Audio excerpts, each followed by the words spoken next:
नमस्कार दोस्तों, आज हम लेके आए हैं एक्सपोनेंट्स, जो आपका एक बेहतरीन टॉपिक है जो अलजेब्रा के लिए बहुत ही इम्पोर्टेंट है। एक्सपोनेंट्स का जो हिंदी होता है वो होता है घातांक। अब इसमें हम जानेंगे सबसे पहले कि यह होता क्या है। तो ऐसे एक्सपोनेंट्स का अगर हम डिफिनीशन आपको कहे तो एक्सपोनेंट्स होता है कि an exponents is just a shorthand way of saying of multiple the same things by itself for a specified numbers of times।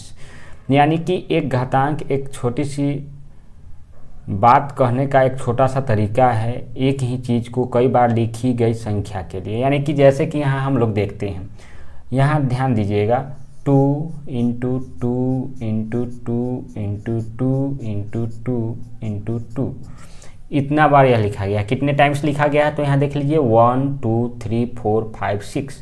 तो इसी को हम शॉर्ट में अगर लिखना चाहें तो 2 to the power 6, 2 to the power 6, 2 का पावर 6 लिख सकते हैं। यह इसका जो हो गया यह आपका शॉर्ट रूप हो गया। क्या रूप हो गया? शॉर्ट रूप। तो डिफिनीशन यही कहता था कि यह लॉन्ग हैंड था, इसी को शॉर्ट हैंड लिख देना। क्या कहलाता है? एक्सपोनेंट्स कहलाता है। अब बात रही कि यहाँ पे 6 है तो 6 लिख दिए। अगर ऐसे रहता 3 इंटू 3 इंटू 3 इंटू 3 तो क्या होता है 3 के पावर 1 2 3 4 तो 4 हो जाता। अब एक चीज़ यहाँ समझ लीजिए कि इसमें 2 क्या है और 6 क्या है। 2 क्या है और 6 क्या है। तो ध्यान देने योग्य बात है कि यहाँ 2 को हम लोग बेस कहते हैं। क्या कहते हैं? बेस कहते हैं। बेस कहते हैं, हिंदी में आधार कहते हैं। और इसको हम लोग एक्सपोनेंट्स, जो चैप्टर इस टॉपिक का नाम है एक्सपोनेंट्स कहते हैं। इसका दूसरा नाम जो है वह आपका है इंडेक्स, एक्सपोनेंट्स। इसी को हम लोग क्या कहते हैं? एक्सपोनेंट्स कहते हैं, जिसका हिंदी आपका ऊपर लिख चुके हैं। तो यह चीज़ आपको क्लियर हो गया कि बेस किसको कहते हैं और एक्सपोनेंट्स किसको कहते हैं। बेस हमेशा याद रखिएगा। पुनः यहाँ पे देखिए, जैसे ए, अब एक चीज़ हम आपको लिख के यहाँ बताते हैं, a into A into A into A into A into dot dot dot n terms. कितने टर्म्स? n टर्म्स, यानी n बार। यानी कि अगर ए n बार लिखा हो तो इसको हम लोग कैसे एक्सपोनेंट्स में लिख सकते हैं। तो इसको हम लोग लिखने का जो तरीका है, बेस मेरा कितना है? a है और इसका एक्सपोनेंट्स कितना है? n है, यानी n टाइम्स है। जितना टाइम्स रहेगा वह एक्सपोनेंट्स कहलाएगा, जितना टाइम्स रहेगा वह क्या कहलाएगा? एक्सपोनेंट्स कहलाएगा। तो यह चीज़ आपका क्लियर हो गया। और यही जो है आपका इसका स्टैंडर्ड रूप है। एक्सपोनेंट्स का जो है यह आपका स्टैंडर्ड रूप है। एक्सपोनेंट्स का क्या है? आपका यह स्टैंडर्ड रूप है। तो यहाँ तक आपका क्लियर हो गया। इसको जल्दी से नोट डाउन कीजिए। आगे हम अब कुछ इसके नियम पे पढ़ेंगे, अब इसके रूल पे पढ़ेंगे कि इसका रूल क्या है। तो यहाँ तक आप लोग कंप्लीट कर लीजिए। चलते हैं आगे। आगे देखते हैं। यह एक बेहतरीन है और एक जो क्लास 10th की शुरुआत है आज होगी, वो उसका वीडियो हम आपको डालेंगे। ऑनलाइन अभी नहीं लेके आएंगे, लेकिन उसका हम वीडियो आपको मिल जाए। और वीडियो जो है वो आपके चैप्टर वाइज और एक तरफ से पूरे कॉन्सेप्ट के साथ होंगे। तो देखिए, रूल ऑफ एक्सपोनेंट्स क्या कहलाता है। Rule of exponents. तो देखिए, रूल ऑफ एक्सपोनेंट्स क्या कहलाता है। तो पहला जो कहता है कि अगर किसी भी नंबर का पावर अगर 0 हो, किसी भी नंबर का पावर क्या हो? 0 हो, तो उसका वैल्यू 1 होता है। उसका वैल्यू क्या होता है? 1 होता है। यहाँ पे हम आपको एग्जाम्पल बताएंगे। एग्जाम्पल देखिएगा, यहाँ एग्जाम्पल है आपका, जैसे 8x के पावर अगर 0 रहे तो इसका वैल्यू 1 हो जाएगा, है ना। अगर 4 टू दी पावर 0 रहे, इसका भी वैल्यू 1 हो जाएगा। 5 का पावर 0 तो इसका भी वैल्यू 0 नहीं 1 होगा। और 1/2 का अगर पावर 0 हो तो इसका भी वैल्यू 1 हो जाएगा। तो इससे क्या स्पष्ट अर्थ निकला कि किसी भी बेस जो है, अब बेस के रूप में, पावर के रूप में, एक्सपोनेंट्स के रूप में क्लियर कर देते हैं। एक्सपोनेंट्स को ही पावर बोला जाता है और हिंदी में घातांक बोलते हैं, घात बोलते हैं। तो वहाँ पे आपको कन्फ्यूजन नहीं होना है, इंडेक्स बोले, एक्सपोनेंट्स बोले या पावर बोले, सॉरी। तो यहाँ पे आपका पहला क्लियर हो गया। दूसरा क्या कहता है? दूसरा कहता है आपका कि किसी भी नंबर का अगर एक्सपोनेंट्स 1 हो, पावर 1 हो, तो वही हमारा नंबर आता है। वही हमारा क्या आता है? नंबर आता है। जैसे देख लीजिएगा, यहाँ एग्जाम्पल इसका देख लीजिएगा। एग्जाम्पल है, जैसे 8x ऊपर में पावर 0 था तो आप 1 लेंगे तो इसका आंसर जो होगा वह 8x ही होगा। 4 के पावर 1 अगर रहे तो आंसर 4 ही होगा। 5 के पावर अगर 1 रहे, 5 का एक्सपोनेंट्स 1 रहे तो इसका आंसर क्या होगा 5 होगा। और 1/2 का अगर पावर 1 रहे तो इसका आंसर 1/2 होगा। तो यह आपका क्लियर हो गया। चलिए तो अब नेक्स्ट चलते हैं, थर्ड में क्या है। एक चीज़ हम आपको यहाँ बता देते कि थर्ड में क्या है। थर्ड में है आपका कि a के पावर m, इसके ब्रैकेट में अगर n हो तो इसको कैसे हम लोग सॉल्व करेंगे। तो इसका जो आपका सॉल्यूशन होगा वह सॉल्यूशन होगा, जब यह ब्रैकेट को हटाएंगे, जब यह ब्रैकेट हटेगा तो दोनों में क्या हो जाएगा, मल्टीपल हो जाएगा। क्या हो जाएगा, मल्टीपल हो जाएगा। तो यहाँ देखते हैं इसके एग्जाम्पल पे हम चलते हैं कि एग्जाम्पल क्या है। इसका एग्जाम्पल हम लोग देख लेते हैं। जैसे कि 2 पावर 2 है और इसका पावर क्या है 3 है, तो यह हो जाएगा 2 के पावर 2 × 3 = 2 के पावर 6। फिर चलते हैं हम लोग 2, यह लाइन हम डायरेक्ट लिख सकते हैं, इसके बाद हम डायरेक्ट इस लाइन को हम लोग लिख सकते हैं, लेकिन अभी हम आपको समझा रहे हैं इसलिए यह लाइन हम डायरेक्ट नहीं लिख सकते हैं। इसके बाद चलते हैं 2 के पावर माइनस अगर 4 है और इसका पावर अगर -1/2 है तो यह क्या होगा, तो यह हो जाएगा आपका 2 - 4 × -1/2। तो यह माइनस से माइनस क्लियर हो जाएगा, यानी कि प्लस हो जाएगा। क्या हो जाएगा, प्लस हो जाएगा। और 2 × 2 = 4, यानी कि यह हो गया आपका 2⁻²। और इसको आगे भी बढ़ा के लिख सकते हैं 4, और इसको भी आगे बढ़ा के लिख सकते हैं 2 के पावर 6 क्या हो जाएगा, तो 2 1 = 2, 2 2 = 4, 4 2 = 8, 8 2 = 16, 16 2 = 32, 32 = 64, यानी कि इसका जो आंसर होगा वह 64 हो जाएगा। तो यह आपका क्लियर हो गया। चलिए फोर्थ में क्या कहता है इसको हम लोग देख लेते हैं। चौथा जो है आपका वह कहता है कि ab के पावर अगर n है, अगर दो चीज़ मल्टीपल के रूप में, दो एक वेरिएबल और एक कांस्टेंट अगर मल्टीपल के रूप में हो। अब वेरिएबल कांस्टेंट क्या होता है, इसके बाद जो वीडियो आपके बनेंगे नंबर, वहाँ पे हम आपको बताएंगे, उसको देखना ना भूलिएगा। नंबर जो बेसिक से आपको उसमें हम बताएंगे कि इवन नंबर और नंबर इस सब के बारे में भी बहुत बढ़िया से हम उसमें डिस्कस करेंगे। तो यहाँ पे देखिएगा ab के पावर n है, तो ये एक चीज़ हम जानते हैं कि दो अगर अल्फ़ाबेट्स हैं तो दोनों के बीच में कोई चीज़ का चिन्ह नहीं है तो मल्टीपल का चिन्ह है, यानी कि यह ऐसे भी लिखा जा सकता था, लेकिन ऐसे लिखा जाता है। यह आपका सही रूप है, सही रूप है, लेकिन इससे अच्छा स्टैंडर्ड रूप जिसको कहते हैं हम लोग यह है, तो इसको हम लोग लेके चलते हैं। चलिए तो आगे हम लोग देखते हैं। तो इसका अगर यह ब्रैकेट हटेगा तो यह जो पावर होगा बारी बारी से सब पे चढ़ जाएगा, सब पे चढ़ जाएगा। अब इसका एग्जाम्पल हम देख लेते हैं। एग्जाम्पल क्या है आपका, एग्जाम्पल यहाँ हम देख लेते हैं कि इसका क्या है। जैसे 2x⁻² क्या है, 2 है मेरा, तो यहाँ पे क्या हो जाएगा 2, और यह पावर इसके ऊपर भी आ जाएगा और x के ऊपर भी यह पावर आ जाएगा। तो यहाँ पे आपका यह क्लियर हो गया।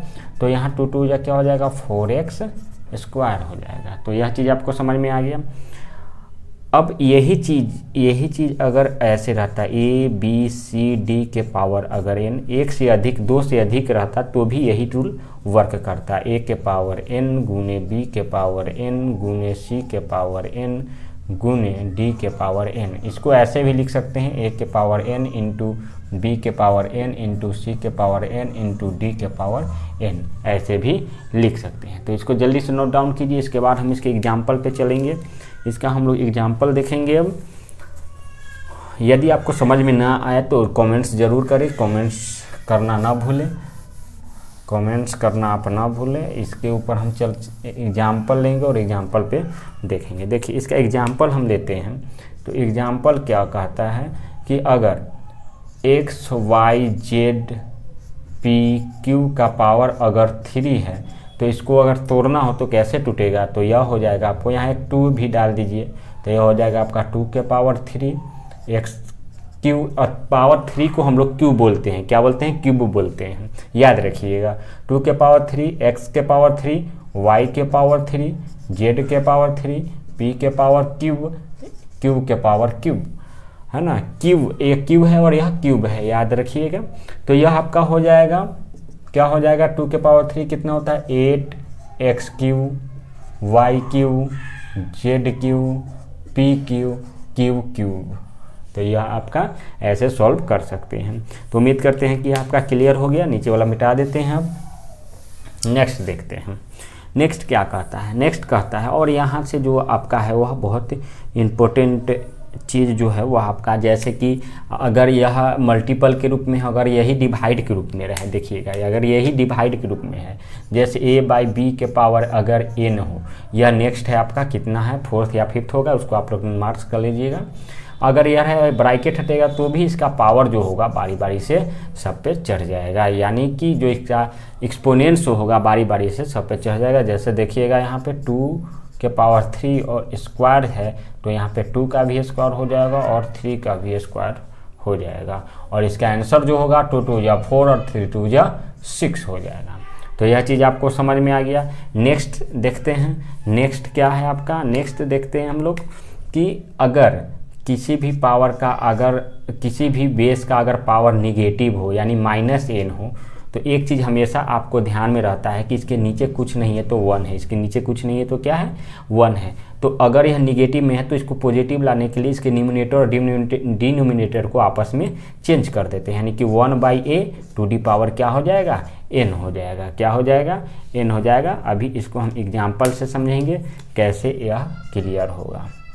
यह बहुत ही इम्पोर्टेंट है आपके लिए। अगर शुरू से अंत तक इस वीडियो को देख लेते हैं, हो सकता है कि नेक्स्ट पार्ट भी इसका बने, लेकिन कोशिश करेंगे कि एक ही पार्ट में इसका यह क्लियर हो जाए। अब देखते हैं इसका एग्जांपल। जैसे कि 2 के पावर -4 है, तो इसको कैसे लिखेंगे, 1/2 के पावर 4, और 1/2 के पावर 4 क्या होता है, तो 2 1 जा 2, 2 2 जा 4, और 4 2 जा 8, और 8 2 जा 16, यानी कि 1/16 इसका क्या हो जाएगा, आंसर हो जाएगा। यह चीज़ आपको समझ में आ गया। नेक्स्ट चलते हैं कि क्या होगा। अगर यह रेशनल नंबर के रूप में हो, a/b के पावर माइनस अगर n हो, तो यहाँ पे इसको भी इसी तरह, यहाँ 1 था, 1 के जगह पर यहाँ क्या है, b है, तो इसको अगर हम b/a कर देते हैं तो यह क्या हो जाएगा, n हो जाएगा। जैसे हम एग्जाम्पल देखेंगे। एग्जाम्पल समझिएगा। यहाँ पे 3x/2 के पावर -4, तो यहाँ पे हम इसको चेंज करेंगे 2/3x के पावर 4। तो यहाँ देखिए, यहाँ पे क्या था, यहाँ पे था निगेटिव, यहाँ पे क्या था मेरा निगेटिव, और जैसे ही अंश और हर को आपस में चेंज किया, यानी कि डिनोमिनेटर और डिनोमिनेटर को आपस में क्या किए, चेंज किए, तो मेरा आंसर जो है, मेरा एक्सपोनेंट्स जो है, जो पावर जो है वह प्लस में आ गया। क्या चीज़ में आ गया, प्लस में आ गया। यह चीज़ आ गया समझ में आपको। और इसको आप सॉल्व कर सकते हैं। तो देखिए 2 के पावर 4 हो जाएगा। अब y 3x के पावर 4, देखिए यहाँ पे दो चीज़ मल्टीपल के रूप में है, एक वेरिएबल है और एक कांस्टेंट है। अब वेरिएबल कांस्टेंट क्या होता है नेक्स्ट वीडियो में हम आपको बताएंगे। तो वेरिएबल है और कांस्टेंट है, वेरिएबल है और क्या है, कांस्टेंट है। तो इसको हम लोग क्या करेंगे, तोड़ेंगे। 2 के पावर 4 बाई 3 के पावर 4 और x के पावर 4, इसके पहले वाला जो नियम था, इस नियम के अनुसार इसको हम क्या किए, तोड़ दिए। आ गया बात समझ में। अब इसको मल्टीपल करके लिख सकते हैं। तो क्या हो जाएगा, 2 के पावर 4, 2 1 जा 2, 2 2 जा 4, 4 2 जा 8, 8 2 जा 16, अब बाई 3 4 जा 3 कटेगा, 3 को 4 बार मल्टीपल करेंगे तो 9 27 81, क्या हो जाएगा मेरा 81 x के पावर 4, यही मेरा क्या हो जाएगा, आंसर हो जाएगा। तो उम्मीद करते हैं कि ये सारा का सारा चीज़ आपको समझ में आ गया। अब जब हम बात कर ही लिए इतना, तो आगे बढ़ते हैं और आगे इसको ख़त्म करेंगे। 2-3 और हैं, और यही 2-3 जो है आपके इम्पोर्टेंट हैं और एग्ज़ाम में अक्सर पूछे जाते हैं। तो इसको मिटाते हैं, इसको स्क्रीनशॉट खींचिए। यहाँ पे बहुत अच्छी है। चलते हैं नेक्स्ट देखते हैं, और ये आपके लिए बहुत ही इम्पोर्टेंट होगा। देखते हैं इसका। अब देखिए, अब बेस यदि देखते हैं आगे, यदि कोई दो मल्टीपल के रूप में हो, क्या चीज़ के रूप में हो, मल्टीपल के रूप में हो, और इसका बेस इक्वल हो, बेस क्या हो, इक्वल हो, और यह पावर के रूप में हो, तो जो पावर होता है वह जुट जाता है, जो पावर होता है जुट जाता है। यह आपका बहुत ही इम्पोर्टेंट है, इसे अच्छी तरह से समझिए। इस पे हम इस वीडियो में नहीं, अगले वीडियो में इस पे हम बहुत सारे क्वेश्चन लाने वाले हैं, जिससे आपका कभी भी आपका यह कोई भी चीज़ का एग्ज़ाम दीजिएगा तो वहाँ पे आपका यह प्रॉब्लम नहीं होगी। तो देखते हैं यहाँ पे इसका एग्जाम्पल हम लोग देख लेते हैं कि एग्जाम्पल क्या है। एग्जाम्पल देखते हैं, 2 के पावर 4 इंटू 2 के पावर 6। अब यहाँ पे क्या देख रहे हैं, यहाँ पे देख रहे हैं कि यह मल्टीपल में है, दोनों का बेस हम पहले ही बता चुके हैं इसको क्या कहते हैं बेस। इसको हम लोग क्या कहते हैं, एक्सपोनेंट्स कहते हैं या इंडेक्स कहते हैं या पावर कहते हैं, तीनों चीज़ हम लोग बोल सकते हैं। यदि मल्टीपल के रूप में हो और बेस बराबर हो तो पावर क्या होता है, जुट जाता है। पावर क्या होता है मेरा, जुट जाता है। तो 2 के पावर क्या हो जाएगा, 10 हो जाएगा। 2 टू दी पावर क्या हो जाएगा, 10 हो जाएगा। इसके आगे आप लोग लिख भी सकते हैं, इसको 2 को 10 बार गुना करके लिख लीजिए। अगर आप 10 बार गुना करके लिख सकते हैं, कितना आ जाएगा, 2 दूना 4, 4 दूना 8 दूना 16, 16 दूना 32, 32 दूना 64 दूना 128, 128 दूना 256, 256 दूना 512, 512 दूना 1024। इसका आंसर जो होगा आपका 1024 होगा। आप भी मल्टीपल कर सकते हैं, अगर ऐसे मल्टीपल नहीं कर सकते हैं तो आपको नोटबुक पे कर लीजिए। चलिए नेक्स्ट देखते हैं। एक क्वेश्चन और यहाँ पर लेके हम देखेंगे इसको। देखिए नेक्स्ट जो एक क्वेश्चन है, ऐसे क्वेश्चन हम बहुत सारा आपको करवाने वाले हैं, लेकिन यहाँ पे एक क्वेश्चन आपको हम लिख देते हैं। 3 टू दी पावर 3 के पावर 2 इंटू 27 के पावर 4, इसका क्या होगा। अब यहाँ तो बेस बराबर नहीं है, अगर बेस बराबर नहीं है तो इसको सबसे पहले हम लोग बेस को क्या करेंगे, बराबर करेंगे। 3 के पावर 3 के पावर 4, तो यहाँ हो जाएगा 3 to the power 2 into 3 to the power 4 3 जा 12, जो कि पीछे बता चुके हैं आपको हम कि यह जब ब्रैकेट हटेगा तो पावर से यह जो पावर है दूसरे पावर से क्या हो जाएगा, मल्टीपल हो जाएगा। इसका आंसर क्या होगा, 3 और 12 जोड़ 2 दोनों कर सकते हैं, 2 जोड़ 12, तो 3 टू दी पावर क्या हो जाएगा, 14 हो जाएगा। तो यहाँ पे यह चीज़ आपको समझ में आ गया।